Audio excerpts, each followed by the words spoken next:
પાવી જેતપુર ખાતે વેપારીઓ અને સ્થાનિકો દ્વારા બેઠક યોજાઈ।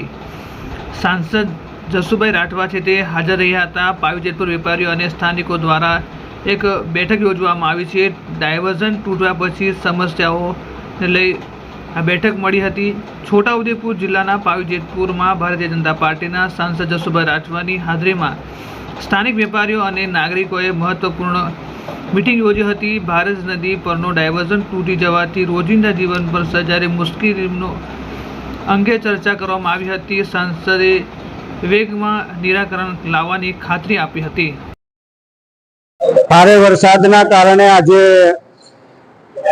નેશનલ હાઈવે અને કેટલાક સ્ટેટ હાઈવે અને ડેમેજ થવાથી જેતપુર જે નગર છે એ નગર બિલકુલ સંપર્ક વિહોણું થઈ ગયું છે। ત્યાં બસો પણ નથી જતી અને વાહનો પણ મોટા વાહનો નથી જતા। તે સંદર્ભે આજે જેતપુરના આદરણીય સરપંચશ્રી અને મારા જિલ્લા ભારતીય જનતા પાર્ટીના પ્રમુખશ્રી અને જેતપુર ગામના તમામ આગેવાનો સાથે મળી અને ચર્ચા કરી અને કેવી રીતે જેતપુર કનેક્ટિવિટીમાં જોડાય એ માટેની વૈકલ્પિક વ્યવસ્થા ઊભી થાય માટે અમે ગંભીર ચર્ચા કરી અને આ ચર્ચાના અંતે અમે લોકો જે પણ અધિકારીને મળવાનું થશે એમને કહેવાનું થશે, અમને સૂચન કરીશું અને વહેલામાં વહેલી તકે જેતપુર જેવી રીતે રૂટીનમાં છોટાઉદેપુર, તેજગઢ, જબુગામ અને બોરેલીને કનેક્ટ થાય એના માટેના અમારા પ્રયત્નો છે।